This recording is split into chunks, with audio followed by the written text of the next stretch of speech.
On poursuit ce Lex Inside, on va parler de la réforme des modes amiables de règlement des différends. Est-ce que c'est une réforme vraiment efficace? Pour en parler, j'ai le plaisir d'accueillir sur ce plateau Marie Albertini, associée chez PDGB. Marie Albertini, bonjour. Bonjour Arnaud. Alors, on va parler ensemble en détail de cette réforme des modes amiables de règlement des différends, mais tout d'abord, pouvez-vous revenir sur son origine?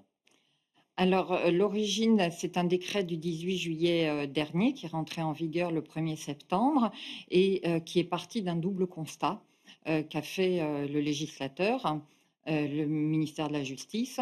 D'une part, celui que tout un chacun peut faire, que la justice civile est en crise depuis des années avec des tribunaux submergés, des délais pour obtenir, une décision qui sont trop longs et des coûts qui sont parfois trop importants.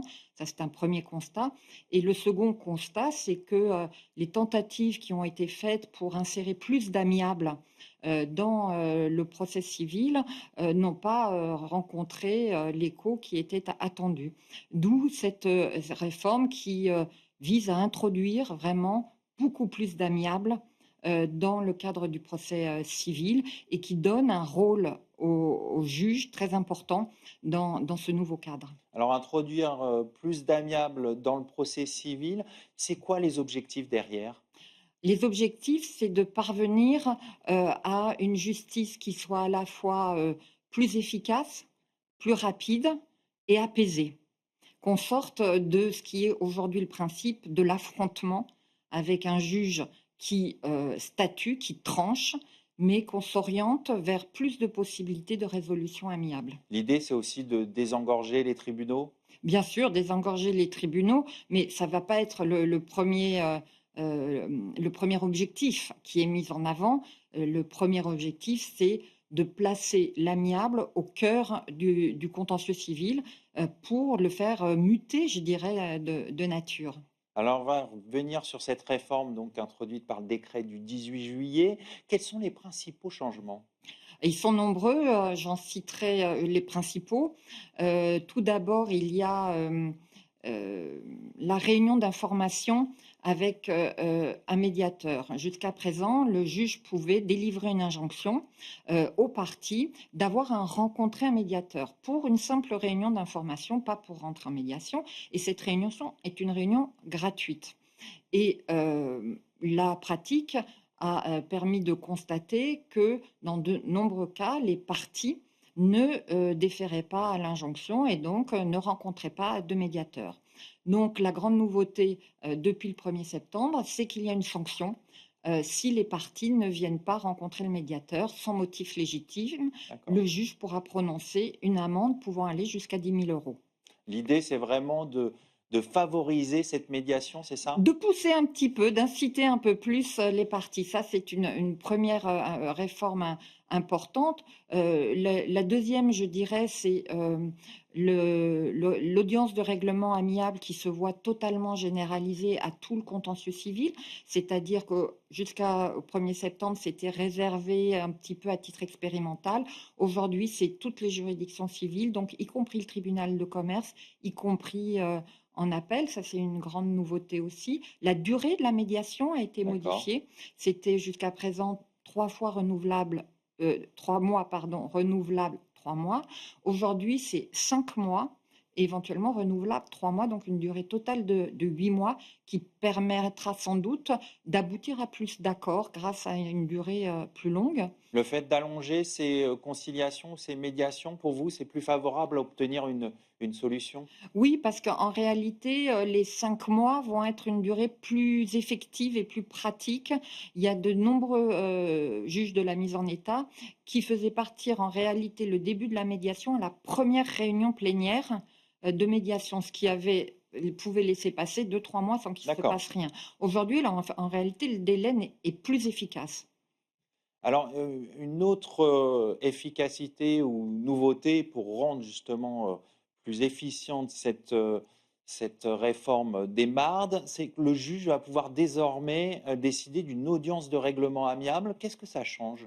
Alors, l'audience de règlement amiable existait déjà, avant, la réforme de juillet 2025, mais là, l'audience de règlement amiable a été élargie à toutes les juridictions civiles.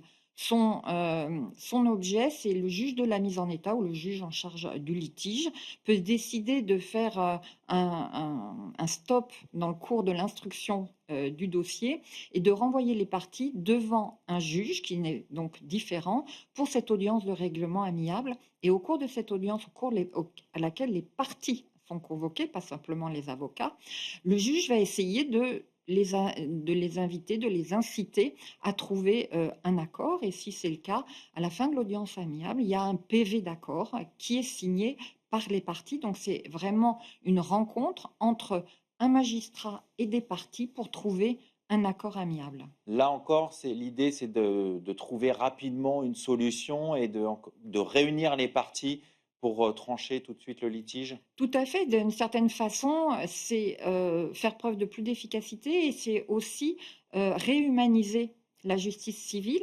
puisque, les parties qui sont très largement absentes des prétoires se voient invitées par le juge à, venir discuter de leur litige, accompagnées bien entendu de leurs conseils qui ont un rôle très important à jouer dans tous ces processus. Alors un autre point qui me semble important, c'est la faculté du juge de choisir le mode de résolution le plus adapté. Ça vous semble aussi un point qu'il faut soulever? C'est un point effectivement, très important et même central.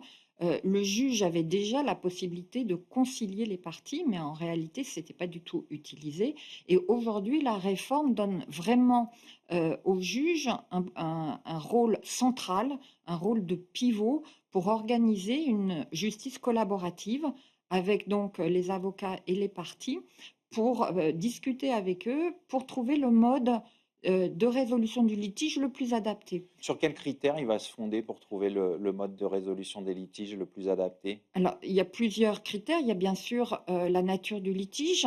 Est-ce que, c'est un litige dans lequel, une solution amiable sera possible? Sa technicité, il peut y avoir, par exemple, besoin d'une expertise avant de, trouver un accord amiable.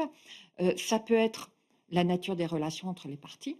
Si les parties ne veulent absolument pas dialoguer, il ne peut pas y avoir, de dialogue et d'accord et ça peut être aussi, l'objectif qui est poursuivi par les parties. Parce que les parties, par exemple, peuvent avoir besoin d'un accord amiable rapide pour pouvoir poursuivre une relation contractuelle.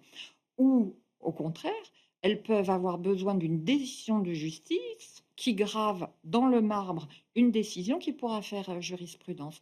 Donc le juge va prendre en compte tous ces critères en discutant avec les avocats et avec les parties. Donc on voit dans cette réforme un rôle central du juge. Pour vous, c'est une bonne réforme? Pour moi, c'est une bonne réforme parce qu'elle place, l'amiable au cœur, du procès civil et c'est une nouvelle approche du procès civil, c'est-à-dire que le procès civil n'est plus simplement un affrontement entre 2 parties, mais ça devient aussi un espace de dialogue pour trouver un accord. C'est une petite révolution de la culture, judiciaire que nous avons tous, que ce soit, les magistrats ou, les avocats. Maintenant, reste à voir si les parties vont se saisir de cette opportunité. Tout à fait, c'est là qu'est le grand défi, c'est, l'appropriation. Il faut que toutes les parties prenantes, à la fois les juridictions, mais aussi, les avocats et les médiateurs s'approprient cette réforme pour la faire vivre et aboutir vraiment à cette justice du 21e siècle. On va conclure là-dessus. Merci Marie Albertini. Je rappelle que vous êtes associée chez PDGB Avocats. Merci Arnaud. Tout de suite, l'émission se poursuit. On va parler d'un tout autre univers, celui du droit spatial.